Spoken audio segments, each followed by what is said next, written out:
Well, today we're going to do something a bit different. We're going to look at some classic Blake 7 annuals. World Distributors, that used to do the Doctor Who annuals, also did a series of 3 Blake 7 annuals: 1979, 1980 and 1981. They sort of share the same problems that the Doctor Who annuals had, which was they weren't really written by anyone that had probably seen the show. They're a little bit better. The stories tend to keep on track a little bit more than the Doctor Who ones did, certainly in the late 70s. This was the first one. This was 1979 annual, and it's not a bad design. It's more like a sort of a look-in style annual with the photos on the front. So you've got photos of Blake, Callie, Gan, Villa, Avon, Jenna. So you've got all the main cast. And on the back you've got the same picture of Blake, the Liberator and the logo. The artwork inside sort of varies. I mean, you get some nice photos. These, at the time, these would have been probably the only photo references you had. So you get an overview of each character with some nice photos, and then you get into the stories. And the stories there's no comic strips in any of these. They're all prose stories. They're like little novelettes, illustrated novelettes. The artwork, as you can see, it looks more like Colin Baker than Blake. It's all uncredited. You're not sure who does the artwork. I think in the 1981 it was Paul Compton, because it looks very much like his artwork from the Doctor Who ones. And sometimes the likenesses are good, and sometimes they're bad.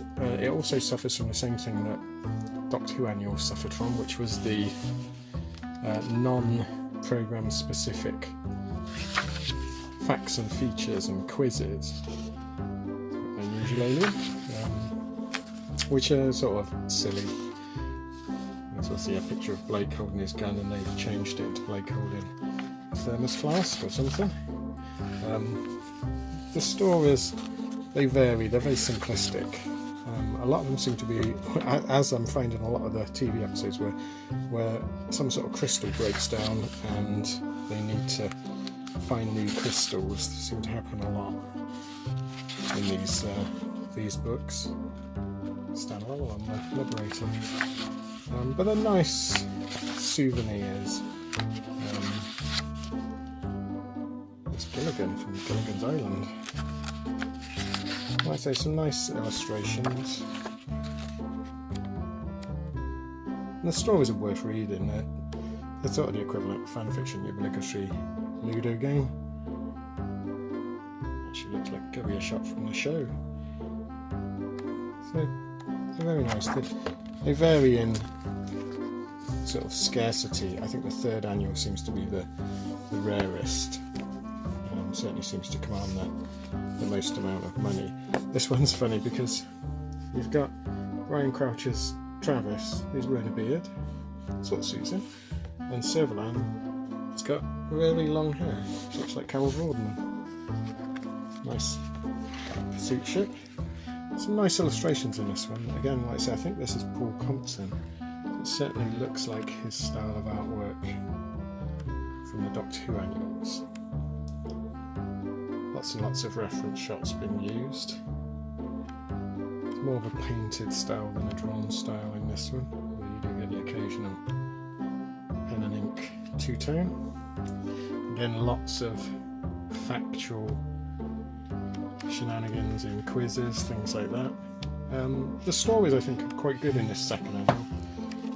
I think perhaps the person that wrote them had actually seen the programme by this point, which I didn't feel from the 1st annual. In this one you get quite a nice unusual shot of the London and the travel tube that Raker died in. Nice Federation Guard. And then the 3rd one, let me just move these two. The 3rd one is from Series 3, so you've got the new crew. So you've got Dana and Tarrant. And then it's a very colourful annual, this. Much more so than the 2nd one, which is quite sombre in its tone. Villa gets to be hero in a couple of these stories, which is always nice. I think whoever was writing it liked Villa. It just reminds me of the mid-80s annuals for Doctor Who, so the Colin Baker ones feels like that. The stories are okay, they could be from any show though, you could just copy and paste the names out, there's no characterisation really. Lots and lots of filler as well on this one. But all in all, you can pick them up quite cheaply. You pick them up between £5 and £10 each, but they're a really good souvenir of the show, and should be in anyone's collection.